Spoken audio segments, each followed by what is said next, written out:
Welcome to Arts for the Health of It, a podcast where you will discover creative ways to improve your health and well-being. Someone may have told you that art isn't for you, but they were wrong. Anyone can create arts for the health of it. No talent or experience necessary. I'm just a little songbird, try to fly my way homeward with the melody, and I make the beat. Don't know where it'll take me, cause when I'm in the dark of night, I sing my way back to the light. Come along with me and your heart will see that a song changes everything. Oh, oh, oh. Hi, everyone. Welcome to Arts for the Health of It. I'm your host, Richard Wilmore. And I'm Constanza Rader. Very good to be here today. Before we start, can I just say that watching that video, the intro video, makes me realize I need to make another one, because I think, like, you're always very consistent in all of those little shots. And I've gone through, I think, 25 different cameras and 14 different microphones since this podcast has started, and way too many hairstyles, and my face is like thinner and fatter in some of them. It's very funny to watch that. You're like, huh, okay, I don't know. And Winnie's in there. It's a very funny little thing to me. Anyway, that's not why we're here. This is not my therapy session. So cliffhanger, you may see a new intro soon. Yeah, season 2 can't get here soon enough, I think. Well, we're really excited today. We're talking with artist Tony Swaby, and if I mispronounce that, Tony, let me know when you come on. But he is a portrait artist, and he discovered his love of the arts and uses it as a way to return to joy. And he discovered all that during his experience with cancer. So he's going to be talking about that with us today, and he's going to be sharing some of the resources that he has to help other people find that joy in portraiture. So yeah, we're excited to talk with him. And he said right before we went live that he's done 3 portraits already today. What have you done today, Richard? Right. I went to the gym and then wanted to take a nap. That's what I wanted to do. That's insane to me. So this is from Tony. After 30 years of working in data management, design, and development, he got cancer. Determined to live a better life, he developed something called the joy principle. At the core was to do things that brought him joy. One such thing was making portraits. And he started making portraits in October 2019 and hasn't stopped. He has over 1,000 of them, and he now wants to share his approach and the things he's learned. So let me change all the screens and bring out Tony Swaby. Hi, Tony. Hi. Welcome. Welcome. What time is it there? Where are you, and what time is it? It is. I'm in England. I'm in Yorkshire, and it is 5:09 p.m. Right. Which is tea time in Yorkshire. Yes. So we're talking to you from the future. Excellent. Yes. Oh yeah, definitely. So it's not crazy that you've done 3 portraits today, because it's only 11 a.m. here. When you said that, I was like, I haven't been up that long. Like, no. Well, today is a long day. I've been up since 5 this morning, so it's 12 hours for me. So we'll make this quick so you can go to bed. No. Okay. As you said, like I was saying before, that you've done 3 today. Is that normal, or did you just have like an urge? And are these just random? Like, are these actual people, or is this just stuff you're making up? No, it varies. It's always from reference. I always draw from life, or from video. I do certain things that some artists don't do. I like to draw the emotion. For me, it's all about an emotional connection. That's what it responds to, an emotional connection. That's what makes portraits work. It's not about making photographic replicas. It's about that emotional connection.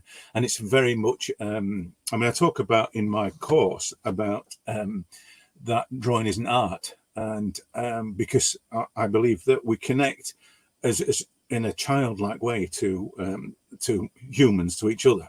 And it's that response that we need to do. We need to be the curious child. That's how we draw. That's how we properly draw, is to try and make sense of the world.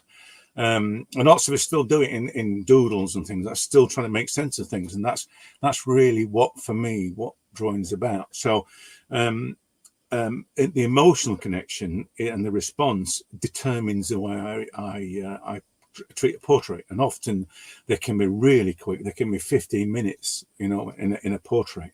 And because and when I connect to it, when I don't want to draw every line that I see. I want to draw enough for you to see what I see. So it's just enough. It's always about capturing the essence. That's what drawing a portrait's all about.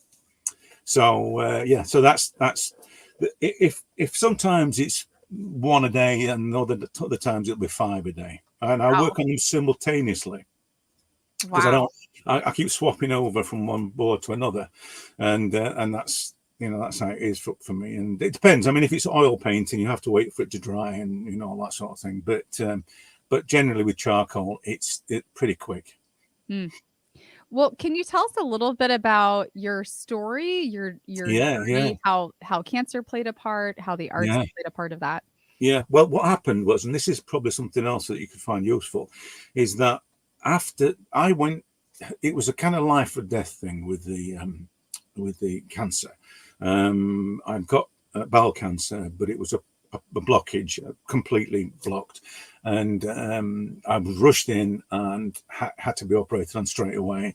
And they said I'd had it for about 8 years, but it was just manifested at Christmas in 2017, and I've always had this method of coping with things by remembering things, joyful things in my life, and I always referred to it as my joy shield.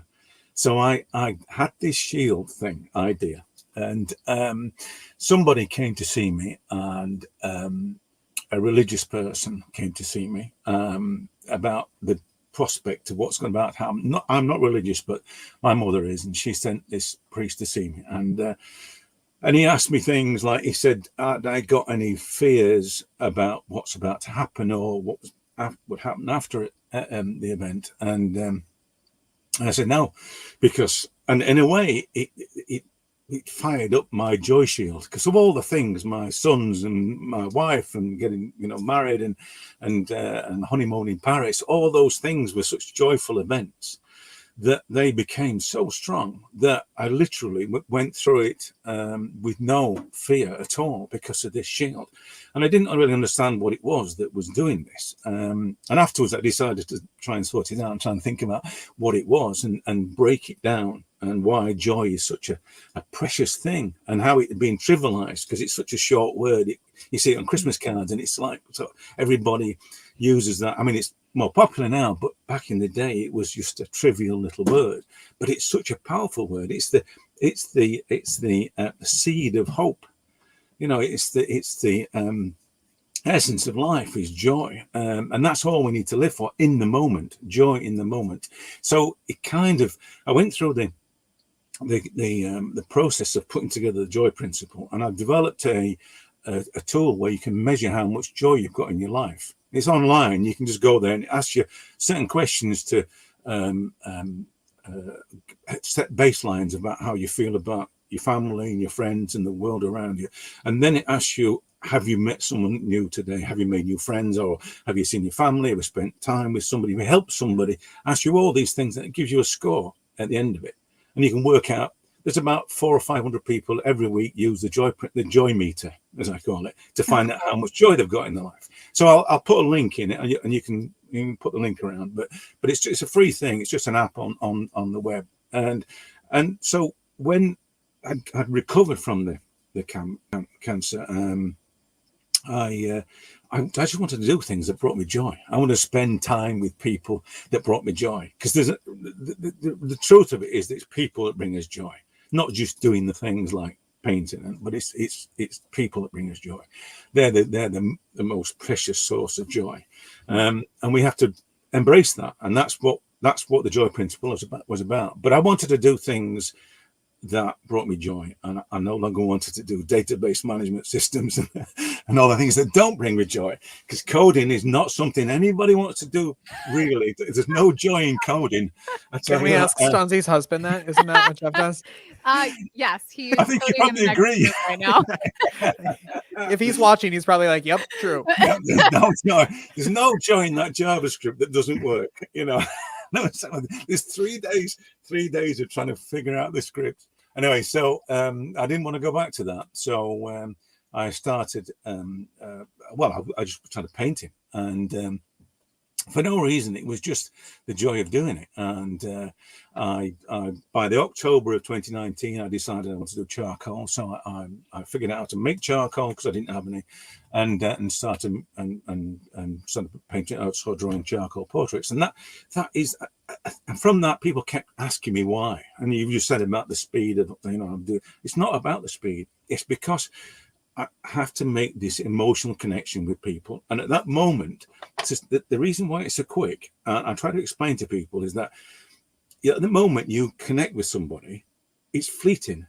We connect and assess and value somebody in seconds. To sort of sustain that over a period of time while you're trying to draw the face. So you connected with their essence and you feel that connection.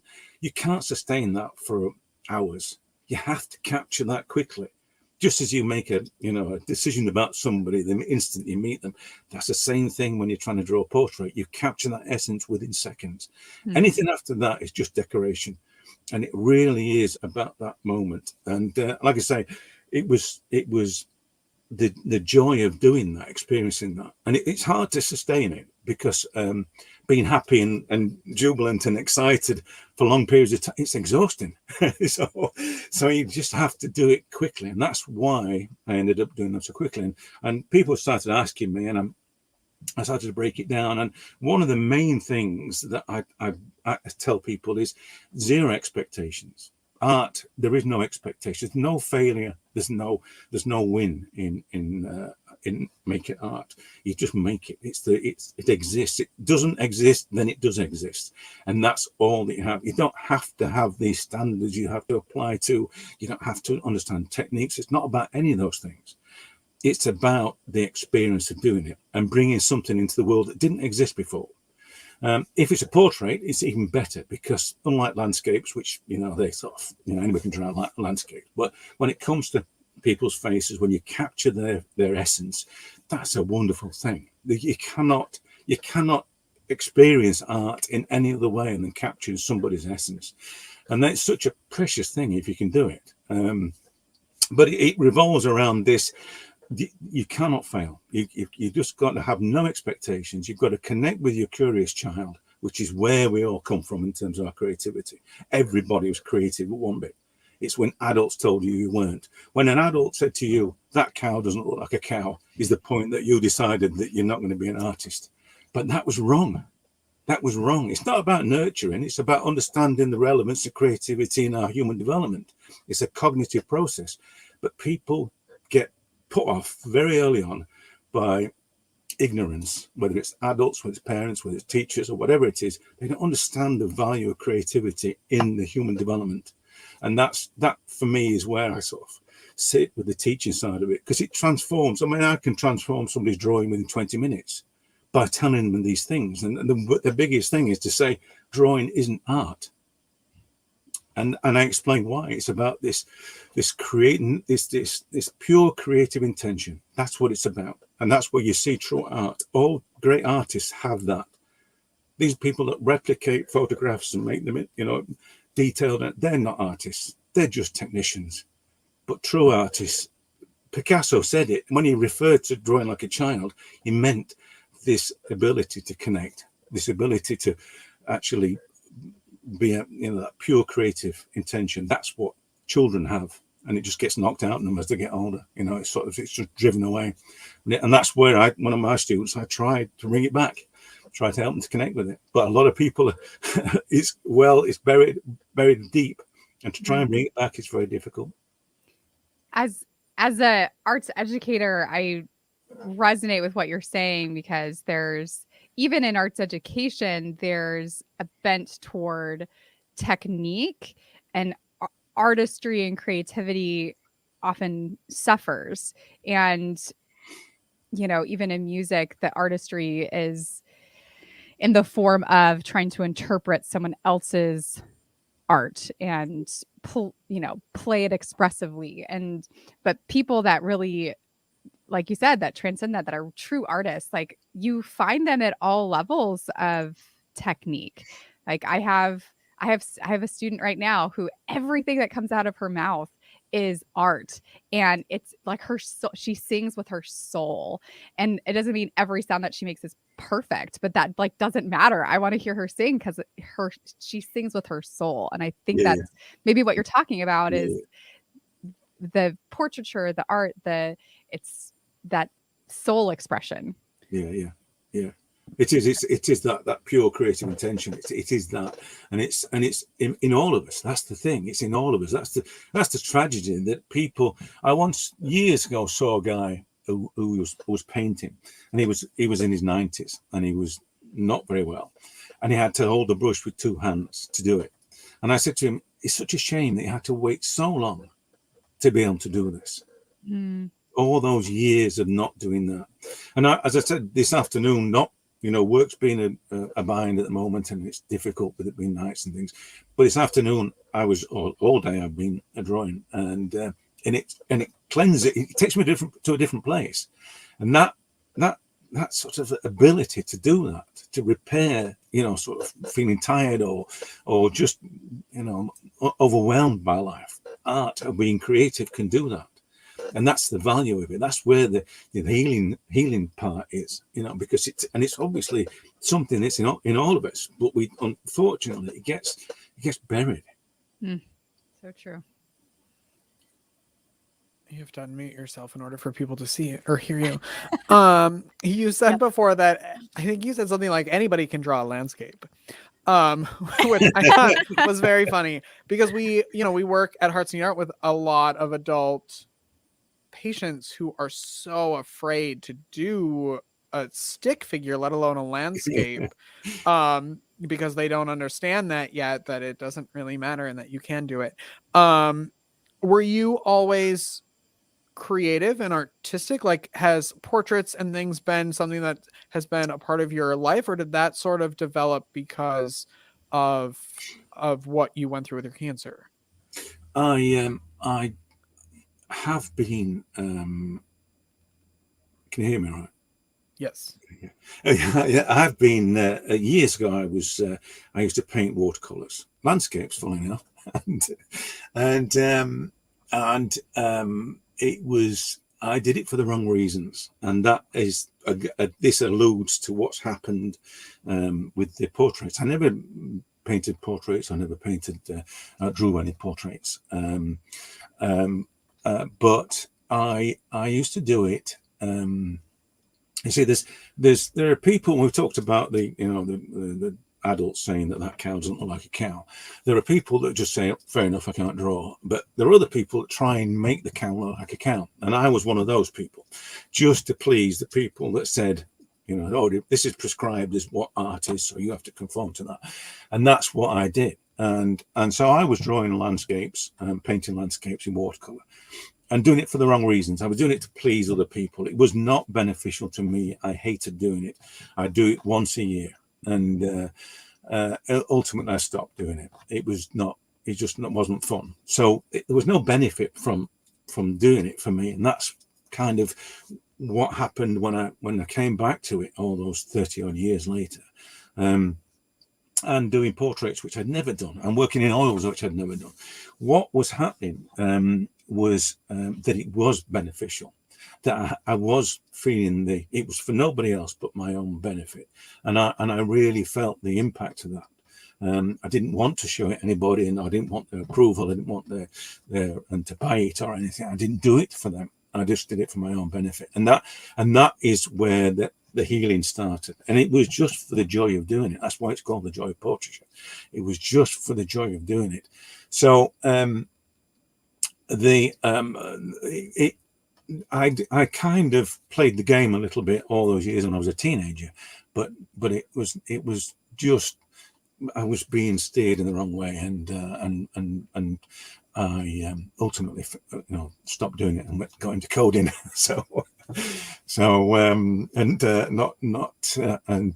Not a fun place to be. I now know it's taken me 30 years to work out that I didn't really want to do that.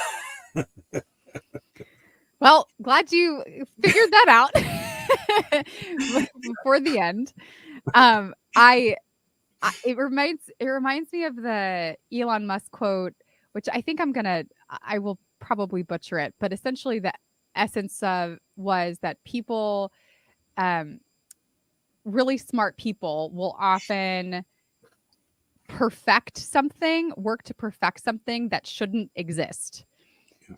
And I feel like sometimes maybe what it sounds like is we can sometimes lose the purpose of art and get lost in the doing of art. And like the technique, and like what I talk about with my students, the technique should serve the purpose. The technique is not the purpose. Technique serves the purpose. Is that kind of like what you're getting at? Yeah. It is. It's they used to say something about the medium is not a message, didn't they? And it's the same kind. It's the same kind of. I mean, that's an old adage, but that's the same kind of thing. It's never the technique is never the art. I say to students that you shouldn't confuse skill with art. Because at best, it's the means to create it, and at worst, it's the reason not to. And that's what. And that's what. Hold on. Say that again. You should never confuse skill with art, because at best it's the means to create it, and at worst it's the reason not to. That's the quote of the day. That'll be on a social media post coming soon to Arts for the Health of It. Yeah, it is that, because it's when people, when I see students and they get wrapped up in the technique, and I've got to sort of drag them kicking and screaming away from it. Say, really, this is not, no amount of technique will fix a bad drawing. If you can't get things in the right place, and I have this technique that I call the 3 dots. I can teach people to draw portraits using 3 dots. So that's my thing. I use a system that I developed, and it helps people to draw portraits. It helps people to draw full stop, but it's just about these 3 dots. And it was because some students were getting bogged down with technique, with all the anatomy and the methods, the Riley and there's another one, I forget his name now, but there are different techniques that people get embedded with, all the academic training, and they just weren't getting it. And as soon as I said, let's do it with 3 dots, it changed, and then they could draw. And then it's just using 3 dots to work out how accurate your observation is and improve your observation, and then use the 3 dots to actually start positioning the elements of the face. And that's all it is. So it takes away all the complications of geometry and understanding the cheekbones and see, I don't know any of that. I don't know any of the anatomy of a face or anything. I just draw what I see. And I have a kind of, I say, 3 dots, and it's about light, shape, and tone. That's all it's about. So those are the 3 things you have to remember when you're looking at a portrait, and it's easy. And well, anything can be drawn that way.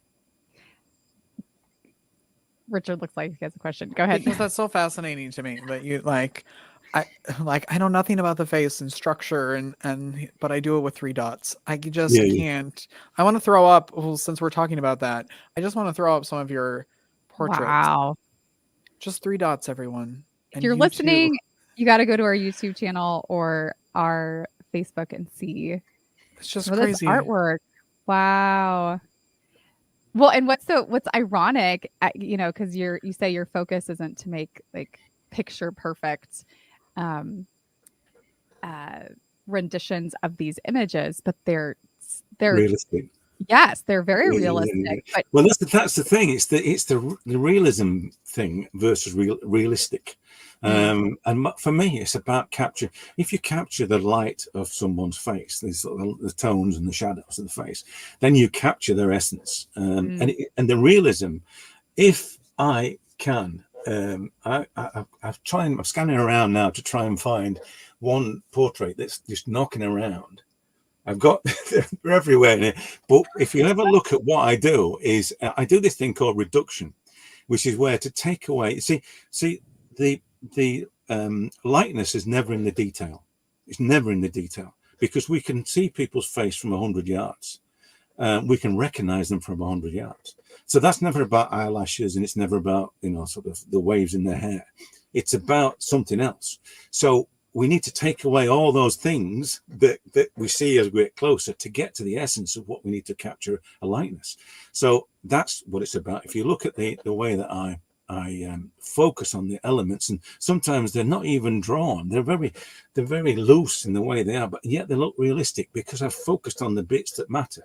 I've reduced the elements to the bare minimum, and that's why it's realistic. Because one of the things that happens is that, like I say, I don't want to show you, I don't want to draw every line. I want to just draw enough so you can see what I see. And what happens is, when you engage the viewer in a way that they have to complete the drawing because you've only just hinted at the eye shape or whatever, they're engaged within it, and all of a sudden they relate to it even more because they're filling in the blanks. So that's part and parcel of what it is to make a realistic portrait. But like I say, it's never about trying to make it detailed. It's never about trying to get every eyelash or anything like that. It's something completely different. It's a much more focused approach to making portraits. But inevitably, they look realistic. I can't help that. That's fascinating. The one question that comes to my mind, or one thought that comes to my mind, is you're talking about capturing the essence of people, and there's this, it seems like there's this deep sense of knowing and really seeing and noticing people. And I wonder how people respond when you show them the portrait that you make of them. Well, there's two stages to this, right? So I've just done my friend John. I'm just gonna let me jump up and I'll show you. Yeah, go get it. Just done my friend John, who I work with, and this is him. Oh my gosh! Wow. This is John with his sneaky little look. I can see there. So I just there was two stages to that. Now one thing I always like to capture people's natural state. Now, when you're painting a portrait, often you get the portrait stare. You see it where people they'll sit like that and they'll stare and stare. People draw that. Now that's not real. That's just somebody posing for a portrait.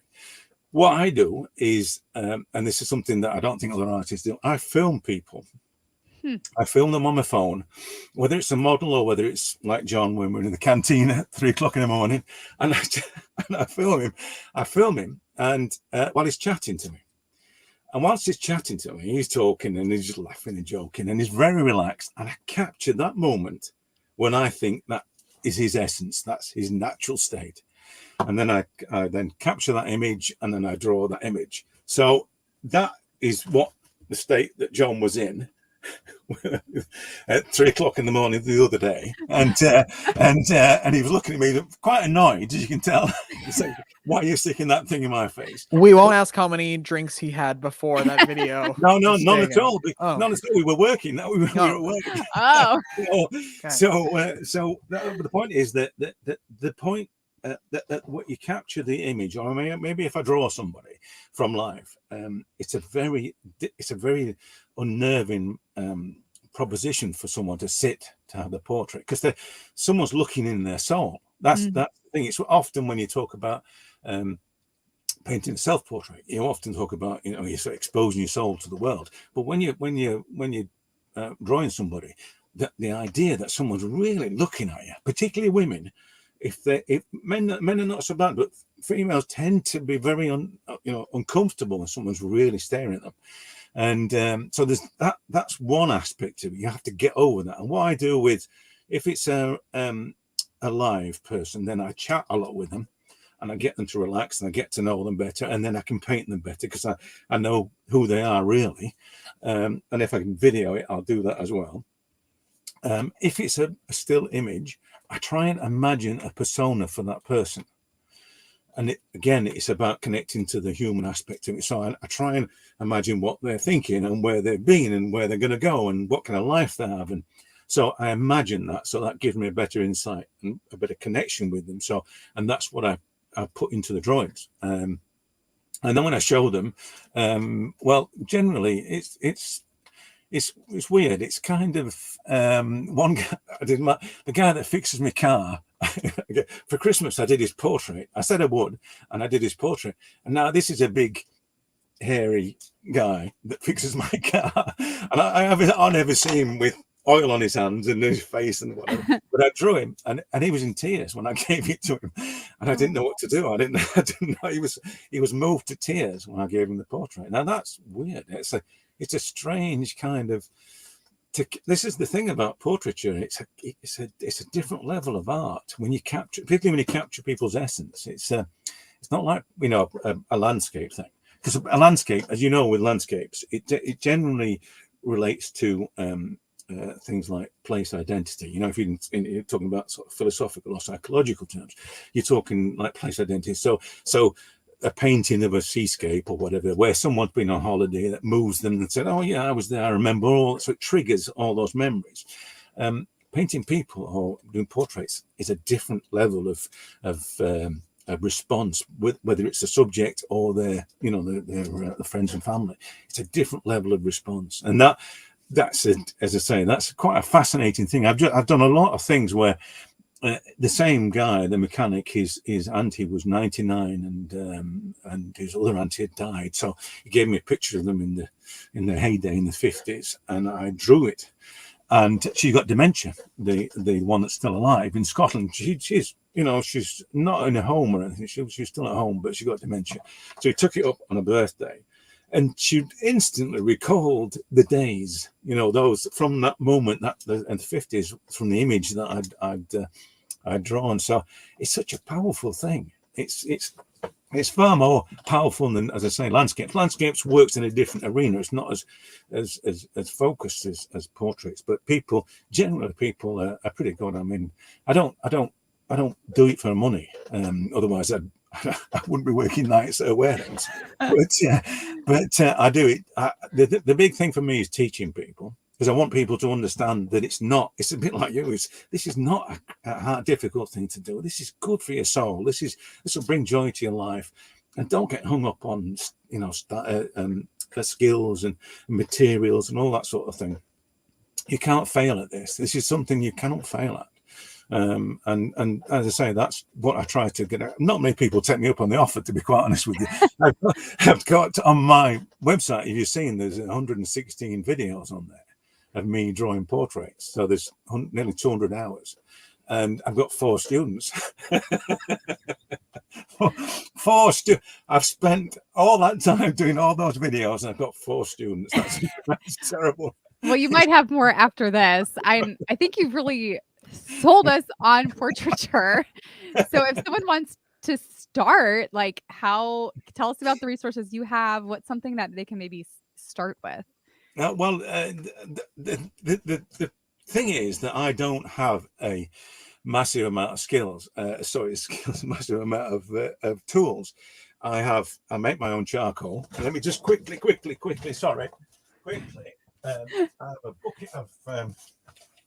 I have a bucket of charcoal. Oh, I make charcoal from vine that grows in the garden. And that's a piece of it there, like you see. oh wow. It just grows in the garden, and I make it out of that. And I have a putty rubber and some cheap cartridge paper. So the sort of tool entry thing, is zero cost, more or less. It is for me, it's just the cheap paper. But as far as getting into, if you went to a website, you can understand. I mean, I talk about mindset on the website. I don't know if you've seen when I talk about how important the mindset is. And a lot of that runs through in the videos. I always talk about having the right mindset and right attitude to it, which is all about, zero expectations and really not people make it difficult for themselves to become, to make portraits. So as far as if they wanted to, there's a 2-day free pass to all the videos. So you just sign up for that and you can see all the videos.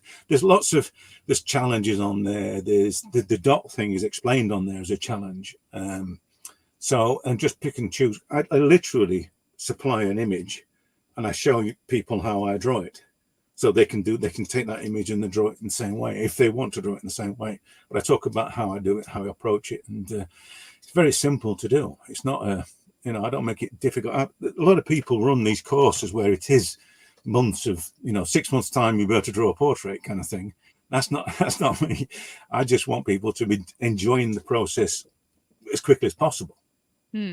Cool. So your website is TonySwaby.com. Yeah. SWABY. Yeah. .com. So you can go check out all those resources. Yeah. I want to turn this off so I can go sign up. And I do it right now. You make it like you were talking about, your attitude and joy. You just talking to you makes me want to think that I can do it.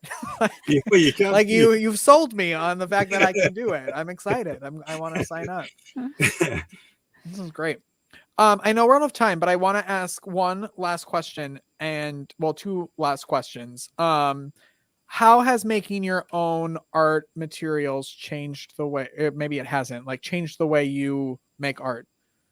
Well, first of all, it's better. I mean, you can buy the expensive things, the charcoal, for instance. And I did recently. I did a sort of a like for like test with the stuff that I make and the stuff you buy, and it's not nowhere near as good. One of the things I talk about, and you'll see in some of the videos, I talk about what I expect from the tools. Because when I use a piece of charcoal, I expect it to be. I don't want to keep changing it. I just want to use one piece, and that's it. I want it to have from a technique point of view. I want it to fulfill all the requirements. I want it to be dark enough. I want it to be soft enough. I want it to make very delicate marks if required. But that aside, the thought of making art. I mean, I've done it with clay as well. Somebody said to me, I bet you could draw with dirt. Someone once said to me, if you're a true artist, you can draw with the blood in your veins. That's what they said. And he said, well, could you make art with dirt? And so the nearest thing I could find was clay in the garden. So I let it dry and made it, and I did a portrait in clay. But there's something about making art with materials that you've made that it's not like getting it from the shop and all the problems. It's almost like, because I tried 17 different kinds of wood to find the right wood for me. It doesn't necessarily, I use willow and all the rest of it. Ivy's a vine, and I used to use jasmine, but doesn't grow in the garden anymore, but now I use ivy. And so I tried all these different, and the joy of trying to find was as much a joy as it was actually making art with it, because it was just that, I don't know, it's that kind of exploration into something that was different. I was still being creative. I was still trying to find the right tool to do the job. And it's such an enjoyment. And even now, I really like making it. I mean, I make so much of it, I don't need it all, but I just like making it. I'm making a little tin. Sorry about this. There's more charcoal. Maybe your 4 students will buy it from you. I'm making a little tin like that. I put it in a little tin like that, and we've got coal fires in the house, so I can just put it on the fire and away you go. And that's it. Wow. It's just 4 hours, and it's I leave it on for I made it with hawthorn for a long time. It doesn't grow in the States, but hawthorn was my preferred choice. But it's because it was more like graphite. But now I just use the ivy because I get such a range of tones. But it is such a fulfilling thing to actually make the stuff that you make the art with. And people look at me strange. Someone said yesterday, "You make your own charcoal?" Yes, it's easy. It's really easy. There's no effort at all in making it. There's certainly less effort than going down the shop and buying it, and it's a lot cheaper. So it's probably like growing your own food. It's on a line. It's on a par with that. Yeah. My final question is, how's your health? It's good. I've had my final procedure, shall we say, about 3 weeks ago, and that was okay. And then I've got to have my last blood test now, either this week or next week, and hopefully I'm okay. I kind of there are side effects. I've got things that are wrong with me because of it, but I'm okay. I'm okay. Thank you. Thank you for sharing. I would like to go now so I can go to tonyswaby.com and sign up. So as much as I'd like to continue to talk to you, I would like to also say thank you for being here. Goodbye. So I can go do that. It's been an absolute pleasure. It has been a pleasure talking to you, and I am very thankful that you jumped on with us today. Thank you. It's been great. I really enjoyed it. Well, thank you for watching and listening. Wherever you're doing that, make sure you're subscribing wherever you're watching and listening. We have new episodes and new interviews all the time. Keep creating, everyone. We will see you later. Bye. Bye. Thank you for listening to Arts for the Health of It, a podcast produced by Hearts Need Art, creative support for patients and caregivers, in partnership with the National Organization for Arts and Health. You can help others learn about the healing power of the arts by subscribing, sharing, and reviewing the podcast wherever you listen or watch. The podcast is hosted by Richard Wilmore, co-hosted by Constanza Rader. Our theme song, Songbird, is written and performed by Natalie Lane. Visit heartsneedart.org to learn how you can support our mission to create joy with people facing life-altering health challenges. Join us next week to learn more ways you can create arts for the health of it. The views expressed on this podcast do not necessarily reflect the views of Hearts Need Art, their staff, board members, or other affiliates. All content is created for informational purposes only. This podcast is not intended to be a substitute for professional medical advice or to diagnose and treat any health condition. Always seek the advice of your physician or other qualified health professional with any questions you may have regarding a medical condition. Never disregard professional medical advice or delay in seeking it because of something you heard on this podcast.